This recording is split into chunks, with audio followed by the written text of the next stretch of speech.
Շնորհակալ եմ Փառք Աստծո այս հնարավորության համար, Փառք Աստծո ձեր բոլորի համար, ձեր սրտերի համար եւ ես հավատում եմ, որ Աստված զորավոր բան ունի անելու մեր երկրում, մեր Հայաստանում։ Եվ թող ամեն մեկս լինենք Աստծո միջոցը, ամեն մեկս Աստծո փառքը տարածող լինենք։ Եվ հավատում եմ, որ Սուրբ Հոգին մեծ գործ ունի անելու, եւ թող Սուրբ Հոգու զորությունը փչի,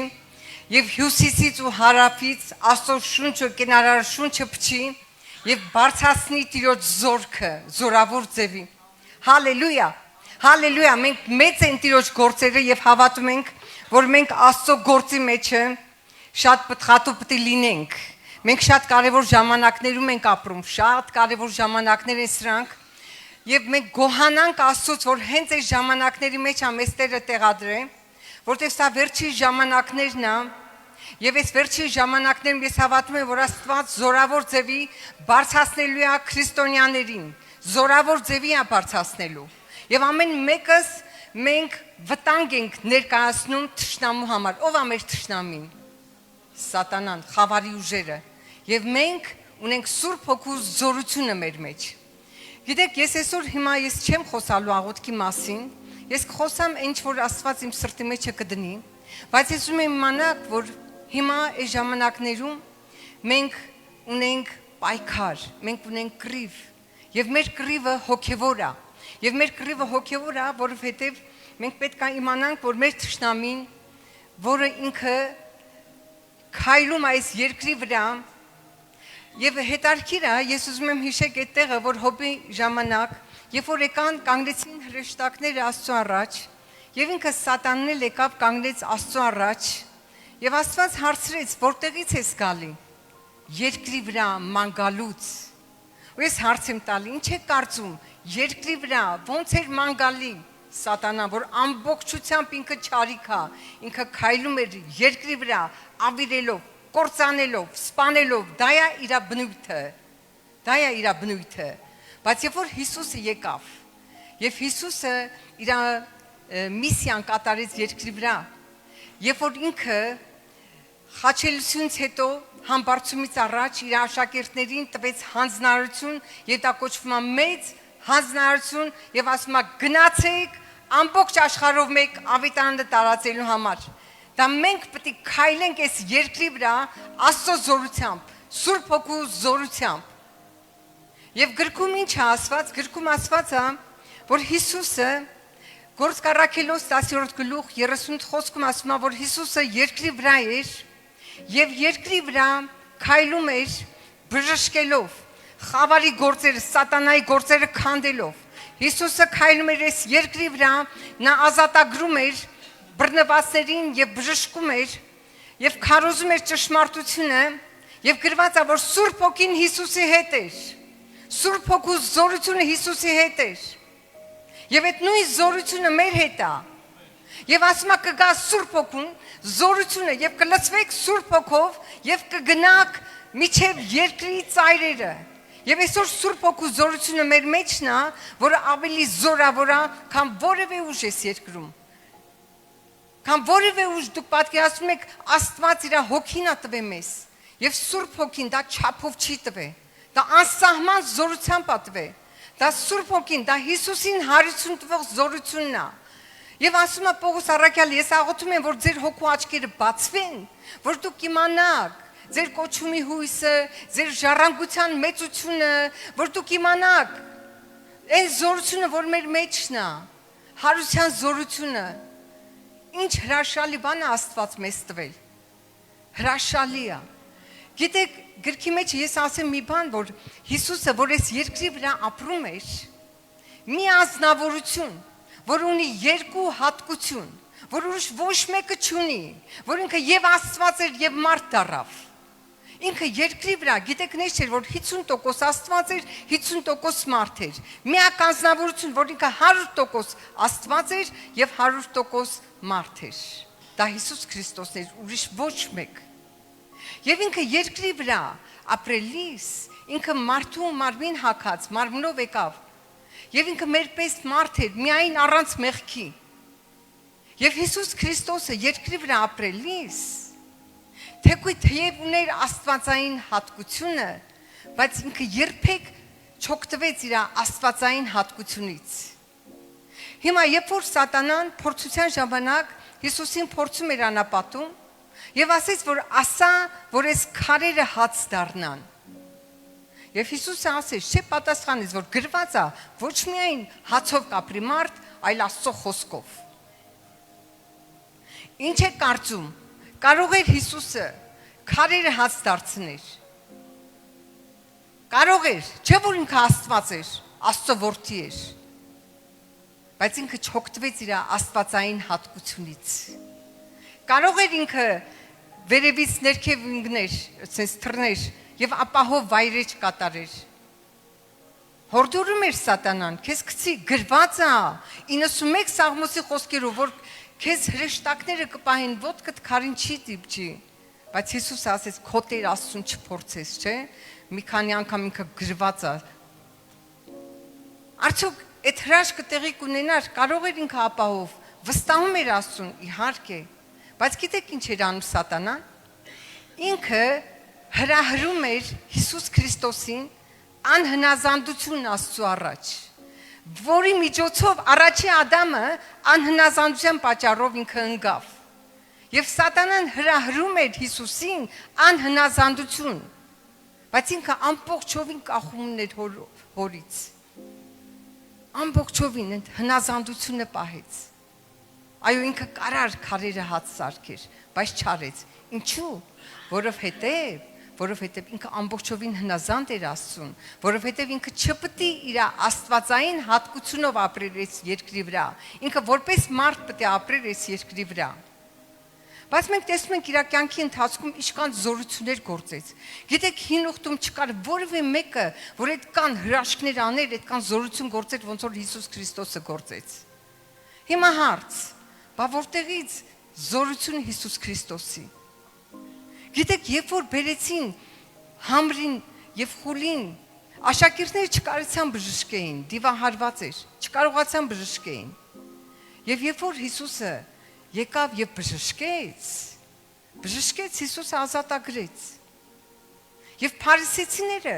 կրնկակող հետևում էին Հիսուսին։ Հետևում էին, գիտեք, որովհետեւ ամեն կերպ ուզում էին ինչ-որ մի չար բան արածը լինեին։ Եվ իրանք տեսան իրանք, որ գերբնական հրաշք տեղի ունեցավ։ Տեսան այդ ամեն ինչը, բայց չհասկացան զորության աղբյուրը որտեղից էր, չհասկացան։ Եվ իրանք վերագրեցին, որ Բեղզեբուխով է դևերը վռնդում։ Պատկերացնում եք, չհասկացան զորության աղբյուրը որտեղից էր Հիսուսի։ Եվ Հիսուսը ինչ է ասում։ Ասում է, ես Աստծո մատով եմ դևերը վռնդում։ Մատթեոսի ավետարանի մեջ, Ղուկասի ավետարանի մեջ նույն պատմությունն է։ Մի ավետարանի մեջ ինքը ասում է, ես Աստծո մատով եմ դևերը վռնդում։ Մյուսի մեջ նույն պատմությունը ասում է, ես Տիրոջ հոգով եմ դևերը վռնդում։ Աստծո մատը դա Տիրոջ հոգին է։ Գիտեք, հին ուխտի մեջ ես գտա մի քանի տեղ, որ ասում է Աստծո մատի մասին։ Աստծո մատը, որ քարե տախտակները, որ քարե պատվիրանները գրելիս Աստված իր մատով գրեց։ Դա Տիրոջ հոգին է, որ գործում է, եւ Սուրբ հոգին միշտ է, որ գործել է։ Երկնքի երկրի վրա, եւ որ Տերը արարում էր մեր մոլորակը, եւ որ ստեղծում էր Սուրբ հոգին ընդեղ էր, ջրերի վրա էր։ Եվ այսօր Սուրբ հոգին մեր հետ է, եւ այստեղ այս օրինակի մեջը, որ ես բերեցի, որ Հիսուսին Բեղզեբուխ անվանեցին, որ այդ հոգով է, այդ ոգով է գործում Հիսուսը։ Գիտեք, փարիսեցիները, եթե հորը ճանաչեին, որդուն էլ կճանաչեին։ Չճանաչելով, քանի որ սրտով հեռացած էին, շուրթերով էին Աստծուն պաշտում, չէին ճանաչում հորը, որդուն էլ չճանաչեցին։ Որ ճանաչեին, փառքի Տիրոջը չէին խաչի։ Եվ այստեղ տեսեք զորության աղբյուրը որտեղից էր, որտեղից Հիսուսին զորության աղբյուրը։ Ինչ զորությունով էր Հիսուսը գործում, ինչ իշխանությամբ էր գործում, որտեղից այդ զորությունը Հիսուսին։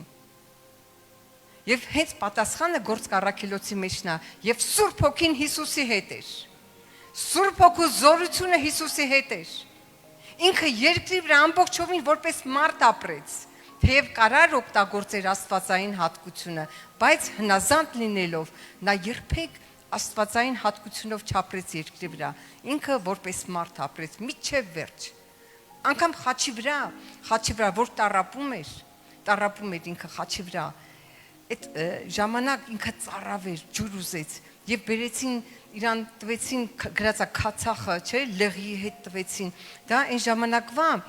ցավազրկող, ինչ որ մի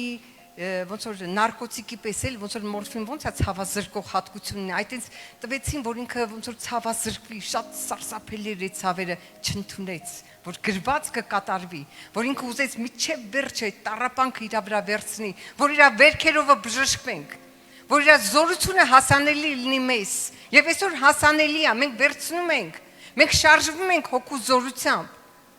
Եվ գրված այդ նույն զորության աղբյուրը Հիսուսը երբ որ գնաց երկինք մեզ թողեց, որ մենք էլ օգտվենք այդ զորության աղբյուրից։ Եվ ասեց այն գործերը, որ ես գործեցի, դուք ավելին կանեք։ Եվ ոնց մենք ավելին կանենք, երբ որ մենք օգտվենք նույն աղբյուրից, ինչ Հիսուսը օգտվեց։ Այսօր Սուրբ Հոգու զորությունը մեր հետ է։ Եվ Տերը մեզ սովորացնում է, որ մենք ուժեղ լինենք։ Մեզ անհրաժեշտ է, գիտեք, ես երբ որ քարոզում եմ, ավելի շատ ուսմունքային է, ավելի շատ ես սեմինարներ եմ անցկացնում, մի քիչ անսովոր եմ կիրակնօրյա ծառայություն անցկացնելու, բայց ես ուզում եմ մի որոշ բաներ, ինչ որ սրտից մեջ կա, ձեզ փոխանցեմ։ Մի քանի բան կա, որ մենք պետք է իմանանք։ Շատ կարևոր է, որ մենք իմանանք ով է Աստված, ինչ ունի Աստված մեր համար, եւ ինչ կարա անի Աստված մեր համար։ Շատ կարևոր է, որ մենք ճանաչենք նաև մեզ, ով ենք մենք, Քրիստոսում, ով ենք եւ ով դարձանք Հիսուս Քրիստոսի միջոցով, իր թափած արյան միջոցով։ Եվ ինչ կարանք անենք մեզ զորացնող Աստծով, եթե մենք չիմանանք ինչա մեզ պատկանում, մեր արտոնությունները չիմանանք, մենք երբեք լիարժեք քրիստոնյա չենք կարող ապրենք, մենք հաղթանակով չենք կարող գնանք։ Դրա համար մեզ անհրաժեշտ է նաև մենք իմանանք ինչ ունենք, ինչ արտոնություններ ունենք, որպեսզի այդ արտոնությամբ, իշխանության զորությամբ ապրենք այս երկրի վրա։ Մեզ նաև պետք է ճանաչենք ով է մեր թշնամին, որ ինքը պարտված թշնամի է, պարտված է։ Նես չէ, որ ինքը անզոր է, ոչ, ինքը չարիքներ անում է։ Ինչի, որտեղից, պատասխանը, ինչի, երբ որ Հիսուսը հաղթել է խաչի վրա, հաղթել է։ Մի անգամ ինքը հաղթեց, երբ որ ինքը անապատում, ինքը փորձության ժամանակ էր, Հիսուսը հաղթեց 3 անգամ ասելով գրված է,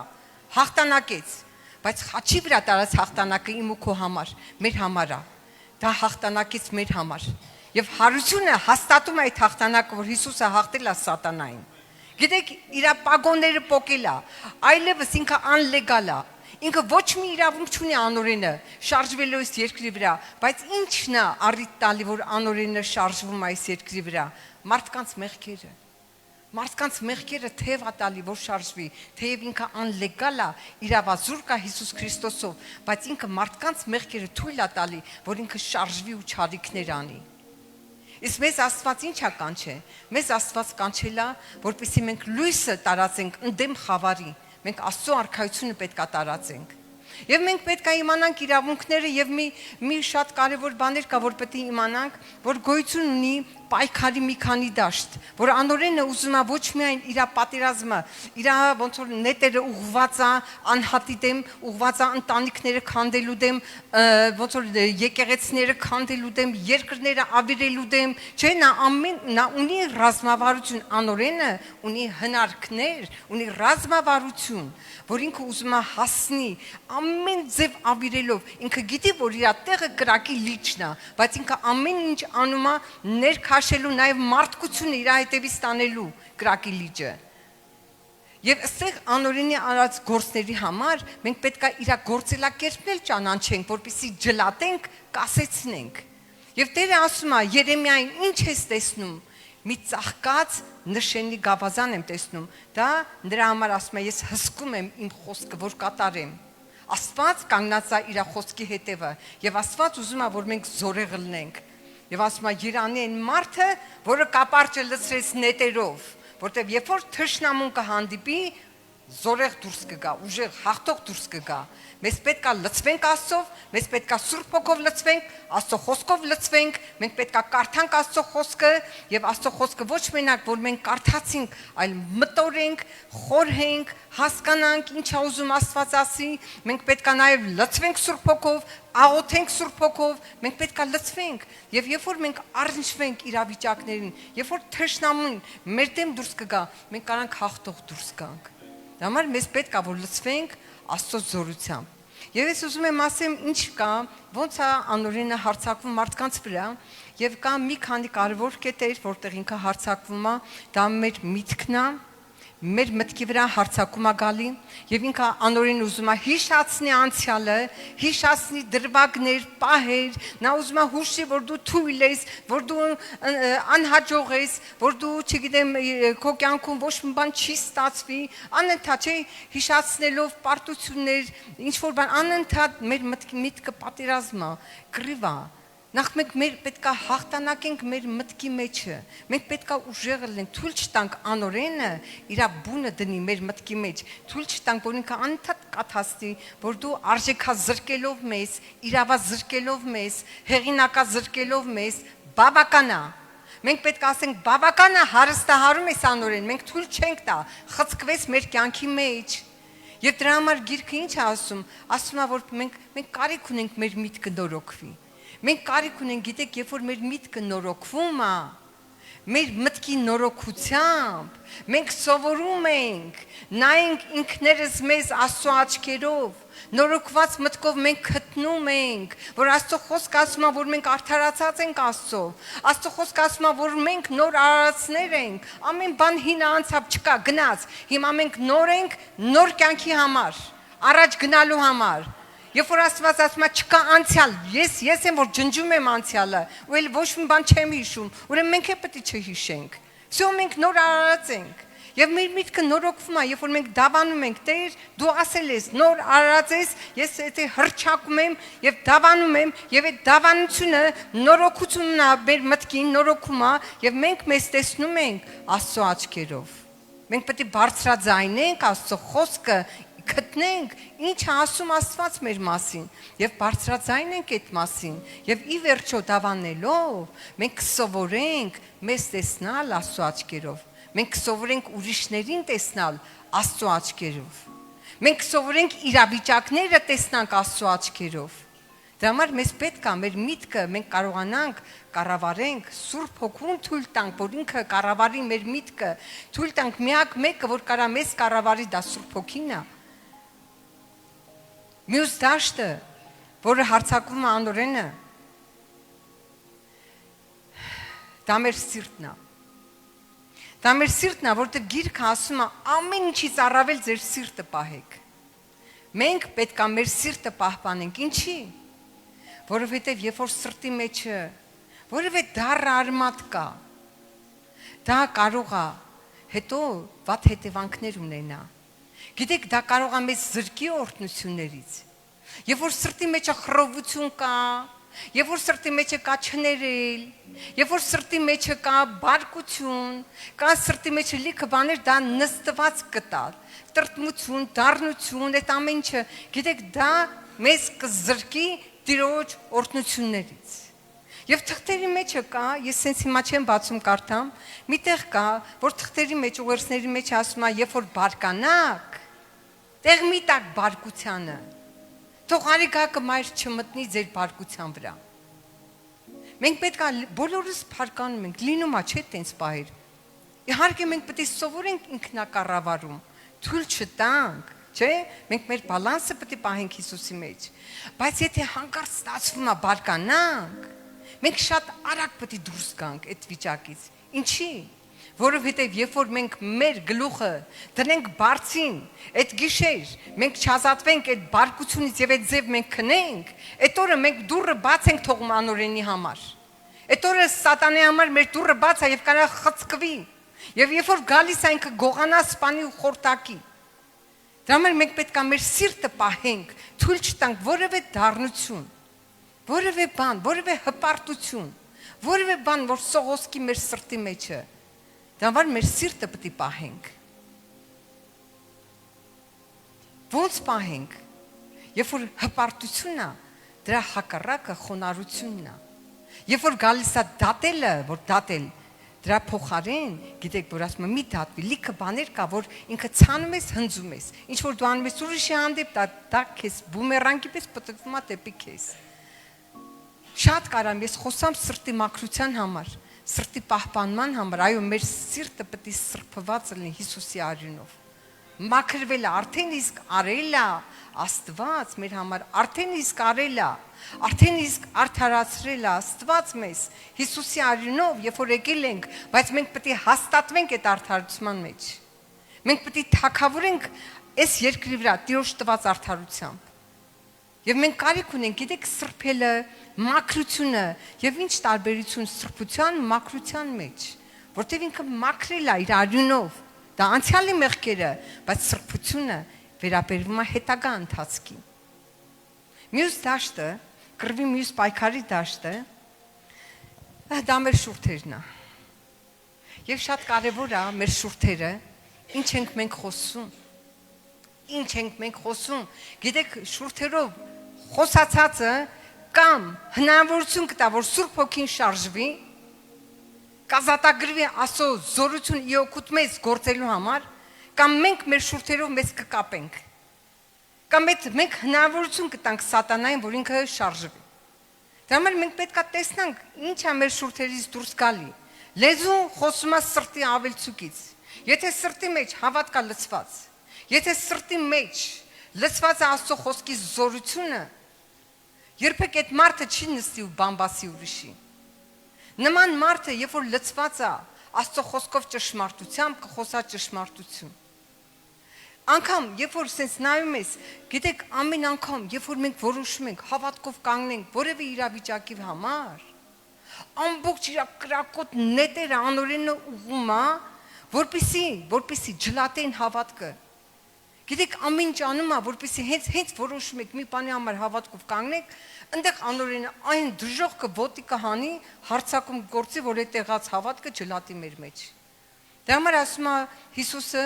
որ ասում է սատանան ուզեց, ձեզ ցորենի պես մաղի, Սիմոն, ուզեց սատանան ցորենի պես, բայց ես աղոթեցի։ Հիսուսը աղոթում է մեր համար։ Հիսուսը երկնքում, Աստծո աջ կողմը նստած ինքը բարեխոսում է, իր ծառայությունն է, հիմա ներկա պահին ինքը աղոթում է մեր համար, որ մենք չթուլանանք, մենք հաստատուն ամուր լինենք։ Եվ Սուրբ Հոգին ինքը մեր հետ է։ Եվ Սուրբ Հոգին ինքը բարեխոսում է մեր համար։ Աստված սիրում է մեզ։ Աստված ուզում է հաղթանակներով մենք ապրենք։ Չկա որևէ ուժ այս երկրում, այս երկրագնդի վրա, որ մենք կարողանանք համեմատենք Տիրոջ զորության հետ։ Աստված ուզում է իր զորությունը հագցնի մեզ։ Ինքը չի ուզում մեզ պարտված տեսնա, չի ուզում որևէ հարցում մենք կաղանք հոգևորապես։ Դրա համար ասում է սրանից հետո, միջև այս պահը դու ապրել ես, բայց հիմա այս պահից սկսած, այսուհետև, այս պահից սկսած, դուք զորացեք Աստծով։ Զորացեք, մենք կարիք ունենք, զորանանք, ասում այսուհետև եղբայրներ, չէ՞։ Սիրելիներս, բնագրի մեջ եղբայր բառը չկա։ Դա եւ քույրերին է վերաբերվում։ Եվ վերաբերվում է եղբայրներին, բոլորիս է վերաբերվում։ Այսուհետև, այս պահից սկսված, մենք կարիք ունենք զորանանք Աստծով։ Մենք կարիք ունենք մեզ զորացնող Քրիստոսով էլ ավելի զորավոր լինենք։ Մենք չպետք է թույլ լինենք, հենց մի քիչ թուլանանք։ Դուք չեք պատկերացնում, որ մեր թշնամին բավականին վտանգավոր է։ Մենք այս 5 բանը, երբ որ ես սովորացնում եմ հոգևոր պատերազմը ինչ բան է, ես սովորացնում եմ առաջինը, իմացեք, որ գոյություն ունի անտեսանելի աշխարհ, հոգևոր աշխարհ։ Երկրորդը իմացեք, որ գոյություն ունի հոգևոր պայքար անտեսանելի աշխարհում։ Երրորդը հասկացեք, որ այդ պատերազմին մենք ունենք մասնակցություն։ Հետո իմացեք, որ ընդ կա թշնամի, որ բավական վտանգավոր է, բայց հետո ամենավերջում, որպեսի տոք, իմացեք, որ մեր մեջին ավելի զորավոր է, որ թշնամին պարտված է եւ մենք զորավոր ենք Աստծով։ Բավական թերա գնահատելը թշնամուն եւ գերա գնահատել պետք չի ծայրահեղությունների մեջ ընկնելը։ Մենք պետք է ամեն ինչը սթափ նայենք, մենք պետք է նայենք Աստծո խոսքի լույսի ներքո այդ ամեն ինչը։ Եվ ասում է այսուհետև զորացեք Աստծով եւ հետո բացատրում է ոնց կարանք զորանանք։ Հակեք սպառազինությունը, հակեք Աստծո տված սպառազինությունը, գոտե պնդվեք ճշմարտությամբ։ Ոնց իմանանք, որ մենք ճշմարտության մեջ ենք։ Ինչ նշանակում ճշմարտության գոտի։ Դա գիտեք, 3 բան, որ կարա հաստատի, որ մենք ճշմարտության մեջ ենք։ Դա մեկը մեր խիղճը, Աստված սրբում է, չէ, վերստին ծնվածին սրբվում է նաև մեր խղճմտանքը, մեր խիղճը մարդու խիղճը նման է, ոնց որ կողմնացույցը նավին։ Նավերը չունեն քարտեզ, ասենք չունեն իրանք, ասենք իրանց սվետաֆոր չկա այնտեղ, չէ, նավերի համար չկա, որ իրանք կողնորոշվեն որողությամբ։ Այնտեղ կա կողմնացույց, կա ղեկ, կողմնացույցով որոշում են, չէ, ափերը, իրանց կոորդինատները։ Այնպես էլ մեր խիղճը,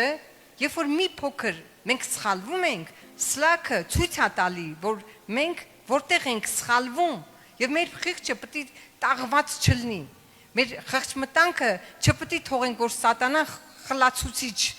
խլացնի մեր խղճմտանքը, խոսում է, չէ, կան մարդիկ տաղված խղճմտանք ունեն։ Այնքան է խղճի ձայնը ասեմ՝ մի արա, այնքան է ասեմ, մինչև խլացել է այդ ձայնը։ Մարդը շարունակել է, չէ, մեղքի մեջ հարատևել ու ապրել։ Բայց մեզ Աստված մեր խղճմտանքը սրբել է, եւ մենք պետք է մեր խղճի առաջ ճիշտ լինենք, մաքուր լինենք, դա ճշմարտության, ոնց որ ասենք հին ժամանակները Փարոսը մի գծի վրա 3 հատ լույս է վառվել, չէ՞։ Դրանցից մեկը խիղճն է։ Մյուսը Սուրբ Հոգին է մեր մեջ, որ կհաստատի մենք ճշմարտության մեջ ենք, թե չէ։ Մյուսը դա Աստծո խոսքն է։ Այդ 3-ը եթե հաստատում են, որ մենք ճշմարտության մեջ ենք, ուրեմն այդ գոտին մեր մեջքին ամրացրած է։ Մնացած զենք ու զրահները մենք պետք է զինվենք, հագնենք։ Գիտեք, եթե չզինվենք, մենք որպես քրիստոնյա մենք տուժված կլինենք,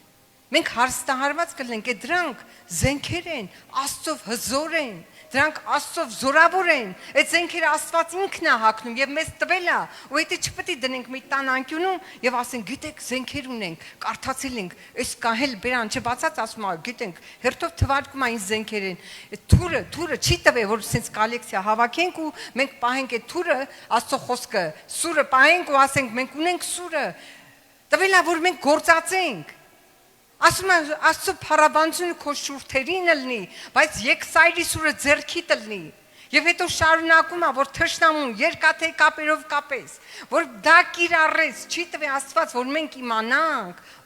իշքան շատ բան գիտենք, Աստված ուզում է, որ մենք կիրառենք ինչ որ տվել է։ Աստված ուզում է իր խոսքով մենք ապրենք։ Եվ այդ բոլոր զենքերը, դա արդարության զրահը, դա քո հոգևոր դիրքն է։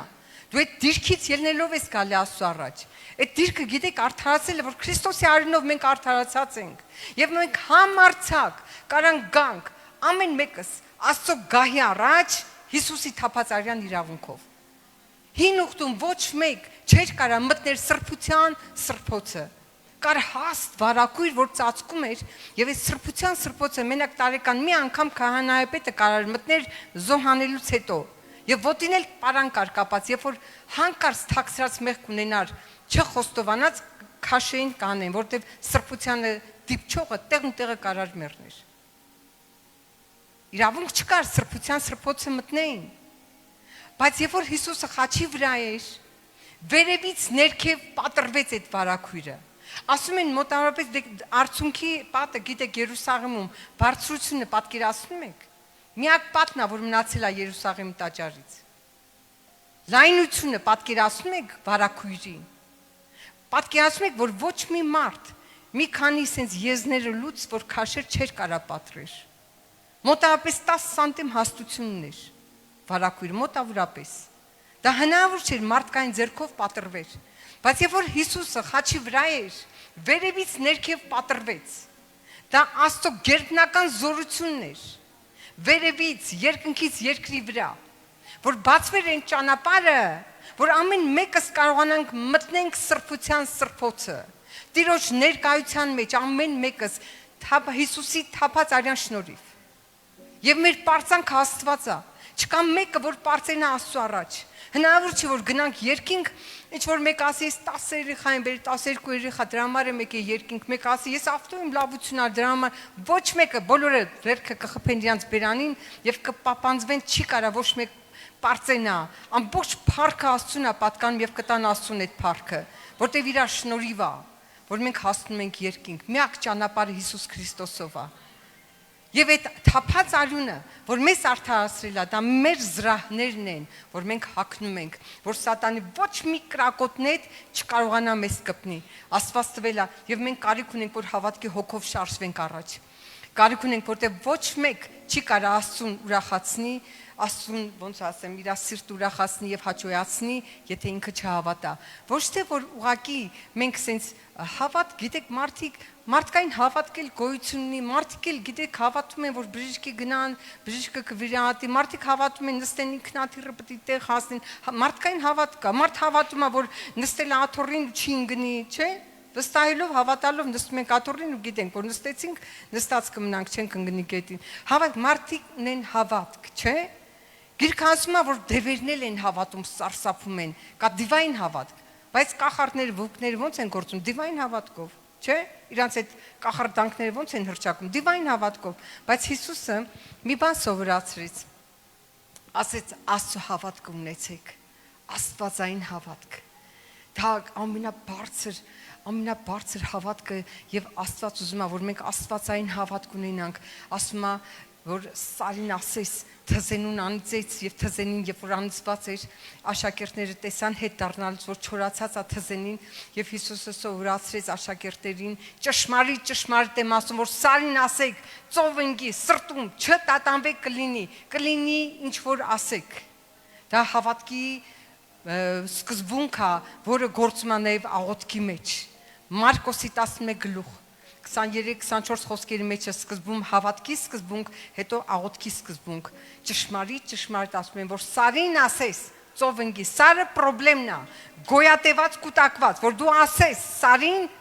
ասես պրոբլեմին ծով ընկի, եւ դա պետք է որ ընկնի։ Բայց գիտեք այսօրվա լիքը քրիստոնյաներ ինչ են անում։ Պարկում են Սարի առաջ, ասում են, Աստված ջան, ասա այս Սարը թող իմ կյանքից գնա, այս պրոբլեմը իմ կյանքից գնա։ Նման ձև են աղոթում։ Բավական է, եկել է ժամանակը, որ մենք ասենք Սարին, մեզ է տված իշխանությունը,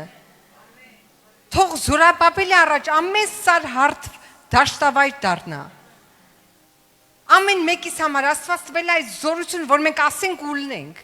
ժամանակ կար, որ Աստված Մովսեսին ասեց, երբ որ աղաղակում էին ջուր չկար, ասեց բեկալ գավազան խփի ժայռին ջուրը կբխի,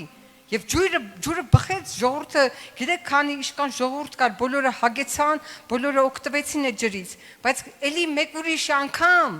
երբ որ ծառավեցին ու ջուրը չկար, եւ Մովսեսը էլի դեպի Աստծուն դիմեց, Աստված ինչ ասեց, ասա ժայռին, ասա Սարին թող ջուրը բխի, բայց Մովսեսը չասեց, Մովսեսը վերցրեց գավազանը, երկու անգամ խփեց ժայռին, իհարկե Աստված ջուրը տվեց, որտեվ սիրում էր ժողովրդին, բայց այդ փաստը, որ Աստված ասել էր, ասա, որ ջուրը բխի, ասա Սարին, ասա լեռանը, որ ջուրը բխի, ինքը չօգտվեց այդ արտոնությունից, եւ դա պատճառ դառավ, որ Քանանը հերվից տեսավ ու չմտավ։ Իսկ Աստված ուզում է, Քանանը դա խոստմունքի երկիր էր։ Այսօրվա դրությամբ մենք ունենք խոստմունքներ Աստծուց,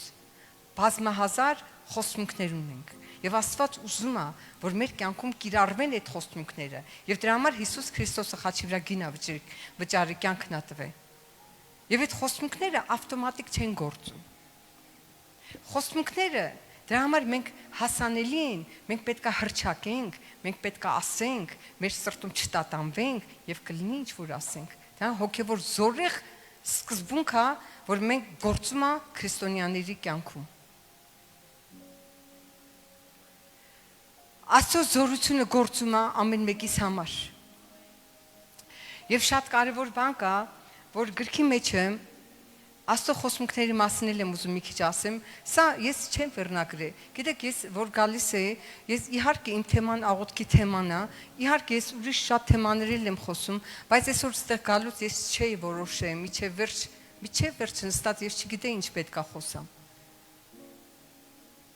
Եվ հիմա այդ խոստմունքների համար, գիտեք, քրիստոնյաները ինչ են ասում։ Գիտեք, գրքում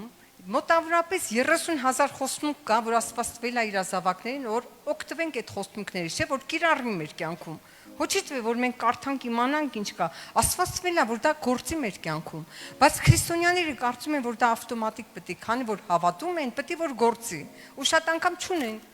ինչի, որովհետև կարծում են դա ավտոմատիկ, քան որ ասել են ավտոմատիկ կգա, հիմա ես գրքից մոտ 3 տեղ կասեմ, որ դա ավտոմատիկ չի գա, մենք պետք է նվաճենք, մենք պետք է պայքարենք, մենք պետք է վերցնենք, օրինակի համար, Եղիան Աստված ասեց Եղիային, որ անձրևը գալու է։ Սկզբում 3 տարի կես, ուրեմն անձրև չկար, չէ՞, Աստծո խոսքով փակվել էր երկինքը։ Ներող եղեք։ Հետո եկավ պահը, 3 տարի կես հետո եկավ պահը, որ Աստված ասեց Եղիային, գնա ու Աքաբ թագավորին ասա, որ անձրևը գալու է։ Աստծո կամքն էր, որ անձրևը պետք է գար։ Իհարկե, չէ՞, բայց Աքաբ թագավորը երբ որ լսեց որ անձրև է գալի, ինչ ասեց Եղիան, ես անձրևի ձայն եմ լսում։ Եղիան հոգևոր ականջներով լսում էր անձրևի ձայնը։ Եվ ասեց Աստծո պատգամը, որ գալու է անձրևը, բայց դա բավական չէր։ Բավական չէր, ինքը պետք է բարձրանար Կաղմեղոս Սարի գլուխը եւ այնտեղ պետք է աղոթ կաներ։ Եվ աղոթեց քանի անգամ 7 լրիվության թիվը։ Եվ աղոթեց այնքան իշքան պետք էր, միջև ինքը ամպիծվեն տեսավ։ Մենք աղոթքներով պետք է Աստծո կամքը երկնքից երկրի վրա բերենք։ Մեզ պետք է աղոթքը, դա գիտեք ինչ է, դա հավատքը ի գործ դնել է։ Հավատքը առանց գործ մեռած է։ Ուզում ենք ակտիվ հավատք։ Երբ որ մենք աղոթում ենք, երբ որ Աստծո խոսքի վրա մատը դրած մենք աղոթում ենք հավատքով լցված, մենք աղոթում ենք հավատքը ի գործ դնելով։ Եղիան աղոթեց այնքան միջև իրագործվեց Աստծո ծրագիրը։ Դա մեկ։ Երկրորդը վերցնենք Դանիելի օրինակը։ Դանիելը ինքը կարդաց Երեմիա մարգարեի մարգարեությունները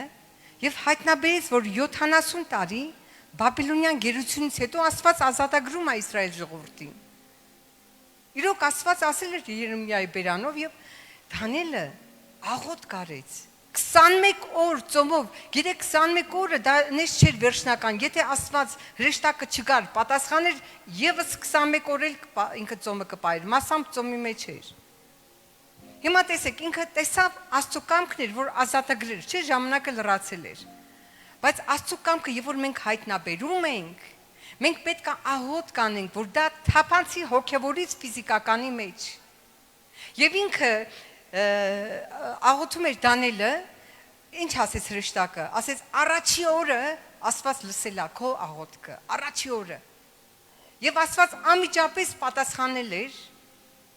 բայց կար այնտեղ մի պերսոն, Պարսից իշխան, որ կանգնել էր եւ հոգևոր աշխարհում խանգարում էր, որպեսզի Աստծուց ուղերձը հասներ Դանիելին։ Ու շատ անգամ, երբ որ մենք աղոթում ենք, հնարավոր է անմիջապես ստանում ենք հրաշքն ու պատասխանը։ Երբեմն ուշանում է մեր աղոթքի պատասխանը, ինչի՞,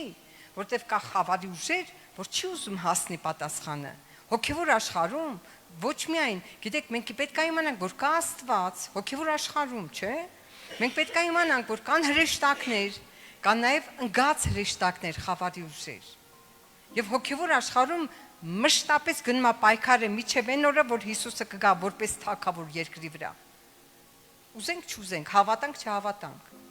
Դրա համար շատ անգամ իր աղոթքը անմիջապես չի պատասխանվում, որտեղ մենք պետք է իմանանք, որ մենք պետք է շարունակենք հավատքով լցված աղոթքներով միջև վերջնական մեր պատասխանը կառնենք։ Նորից մեկ ուրիշ օրինակ էլ բերեմ, Իսրայել ժողովուրդը։ Իսրայել ժողովրդին թվում էր, որ Քանանի երկիրը խոսմունքը դա Աստված ասել է, տվել է, ամեն։ Աբրահամին ասեց Աստված եւ դա պատկանում էր Իսրայել ժողովրդին, բայց իրան թվում էր ավտոմատիկ, քան որ Աստված ասել է, ուրեմն իրանք պետք է վերցնեն, չէ՞ տարածքները, բայց 40 տարի հետո հասկացան, որ պետք է կռվով, մաս առ մաս պայքարով վերցնեն։ Այնինքն լիքը բաներ կա, ուզում ենք գնանք, ասենք, վերցնենք որոշակի տարածքներ, երազանք ունեմ, մերձավոր մաս առ մաս կռվով պետք է նվաճենք ու վերցնենք։ Միջև հոգևորում մենք չենք վերցնում, ֆիզիկական դա տեղի չի ունենա։ Դրա համար մենք պետք է լցվենք Աստված ուզում է զորեղ քրիստոնյաներ բարձրացնի։ Հիմա ես չգիտեմ հոգևոր տարբեր հասակի կան, նոր հոգիներ կան, տարբեր մարդիկ։ Ամեն մեկիս համար Աստված ուզում է իր զորությունը հագցնի, սպառազինվենք։ Սիոն ասում է, հագի քո զորությունը, քո փառավոր հանդերձներդ հագի։ Աստված ուզում է հագցնի վերջին ժամանակներում։ Աստված պետք է իրան զորավոր զորքը բարձրացնի, ժողովուրդը բարձրացնի։ Այլևս չպետք է ընկճված լինենք։ Գիտեք, երբ որ փառաբանությունը գնում էր մի պահ, ես իմ սրտի մեջ ասես տակն ու վրա էր լնում իմ սիրտը։ Աստված սիրում է մեր ժողովուրդը։ Աստված սիրում է, ինքը չի ուզում այս հառաչանքները մարդկանց, տառապանքը, ինչ որ քաշել են, այդքան այդ զոհերը, անարդարությունը, որը տիրում է, այդքան բան այս երկրի վրա, մարդկանց հարստահարում անօրենը, մենք չպետք է լռենք, ասում է ով Սիոն, ով դետեր, մի լռեք, այսուհետև մի լռեք, ձեր ձայները բարձրացրեք, ձեր երկրի համար, ասում է գրքում Երուսաղեմի համար մի լռեք, ձեր ձայնը բարձրացրեք, մենք այս ազգին պատկանող ժողովուրդ ենք, մենք չպետք է пассив գտնվենք, սատանան օգտվում է մեր ամեն մեկից пассивությունից, թե մեր անձնական կյանքը լինի, թե մեր ժողովրդի մեջ լինի, քրիստոնյա ժողովրդի пассивությունից օգտվում է անօրենը, օգտվում է իր չարիքը գործելով, բայց Աստված մեզ դրել է որպես դետ, արթուն պահակ, որ մենք աղոթքներով, զորավոր ձևի, հավատքով լցված, ոչ միայն տեր կանգնենք մեր երկրի վրա, որպես աղ ու լույս ունենանք ազդեցություն այս աշխարհի վրա, այլ նաև մեր ազդեցությունը գնա միջև երկրի ծայրերը, նվաճենք մուսուլման երկրները, քրիստոնեությունը տարածելու համար։ Աստված, երբ որ Հիսուսը կգա, պետք է ավետարանի լույսը տարածված լինի ազգերի մեջ։ Դեռևս կան երկրներ, որ փակ է ավետարանի համար։ Դեռևս Աստված մուսուլման երկրներ շատ ժողովուրդ ունի փրկելու։ Այսօր ինձ ու քեզ Աստված կոչ է անում վերջին ժամանակների համար զորավոր կերպով վեր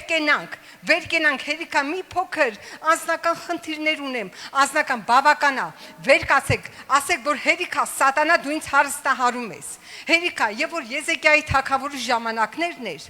գալիս էր Սենեքերիմը, գալիս էր դա Ասորստանի թագավորն էր Սենեքերիմը, գալիս էր վրա էր տալի Իսրայել ժողովրդին եւ սպառնում էր, ուղարկել էր իր զորագլխին Ռաբսակին եւ գալիս էր սպառնալու Իսրայել ժողովրդին, դա սատանայի կերպարն էր, գալիս էր ասելու, որ հարստահարելու, տուրք էր տանում էր ամբողջ գանձարանից ինչ կար չկար տանում էր, դա սատանի կերպարն է, որ գողանում է, կողոպտում է, տանում է։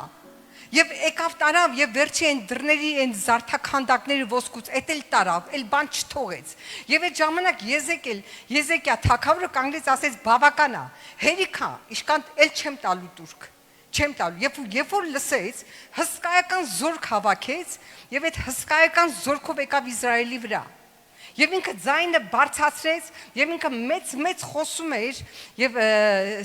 Սենեքերիմը եւ Ռաբսակը եւ ասում էր այդ ում վրայից հույսը դրե ես այսքան ազգեր ոտնատակ տալով եկել եմ եւ հիմա եկել եմ պաշարելու եկել եմ վերցնելու այդ տարածքը շատ sense բանով sense վրեժ խնդիր ձևի Եվ ինչ էր իրանց ներկայացնում, ասում է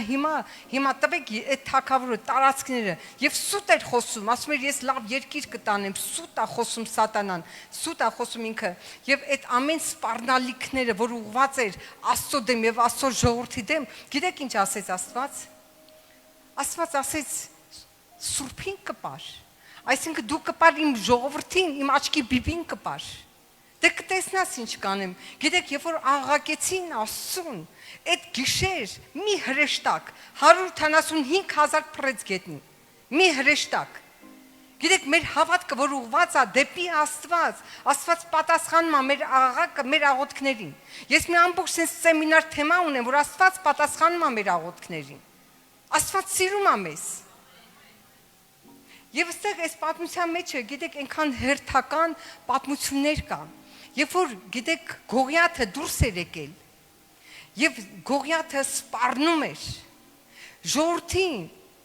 ամբողջ Իսրայել ժողովուրդը ոչ մեկ չկար որ դուրս գար Գողիաթի դեմ բոլորը պաշտպանության գոտում էր